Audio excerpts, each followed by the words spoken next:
নমস্কার, কেমন আছে সবাই? কোজাগরি লক্ষ্মী পুজোতে সবাইকে অনেক অনেক শুভেচ্ছা।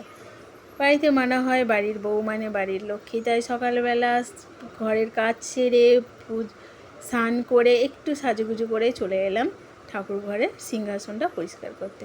প্রথমে সব কিছু নামিয়ে নিয়ে ভালো করে দেখেছেন তো, ফুল থেকে গেলে তো ফুলে ফুলে একেবারে ছাপ পড়ে যায়, এগুলো উঠতেই চায় না কিছুতে। কসবাইট দিয়ে দিয়ে ভালো করে ঘষাঘষির পর এই যে হালকা একটু উঠেছে, দেখুন এই যে পরিষ্কার করার পর এই রকম হয়েছে, খুব একটা ওঠেনি আর খুব সময় নিয়ে যে অনেকক্ষণ ধরে ঘষাঘষি করবো। এবারে এই যে ঠাকুরগুলো সব নামিয়েছি, এইগুলোকে ভালো করে পরিষ্কার করে নেবো। এই যে একটা ব্রাশ নিয়েছি নতুন আর জল নিয়েছি, ভালো করে ঘষে ঘষে পরিষ্কার করবো। এইদিকে আমার শ্বশুরমশাই কালকে একটু লাইটিং লাগিয়ে দিয়েছে, খুব সুন্দর লাগছে। এই যে অলরেডি আমার পরিষ্কার করা হয়ে গেছে, সিংহাসনটা গুছিয়ে নিয়েছি, দেখুন এবার কত সুন্দর লাগছে। একবার দেখুন, দারুণ লাগছে, পরিষ্কার হলে তো খুব সুন্দর লাগে, মন ভরে যায়। এখানে আমি জলও দিয়ে দিয়েছি। আর এই যে কার্তিক, আমাদের এখানে 3 বছর পুজো হয়ে গেছে, তবু আমি এখানে রেখে দিয়েছি ওকে, ভালো লাগে, বাইরে পাঠাইনি। এইদিকে আমি এবার একটু আলপনা দিয়ে দেবো।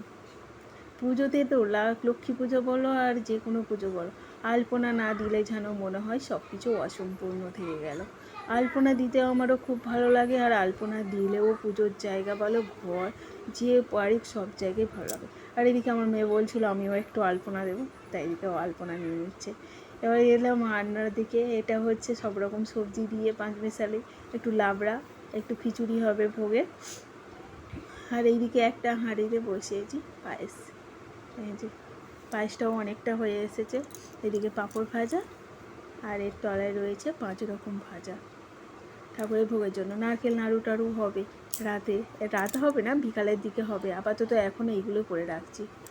কদিন পর সকালে আর সন্ধ্যে স্নান করে করে গলাটা একদম বসে গেছে, কথাই বলতে পারছি না। এদিকে আমার আলপনা দেওয়া কমপ্লিট। টাটা।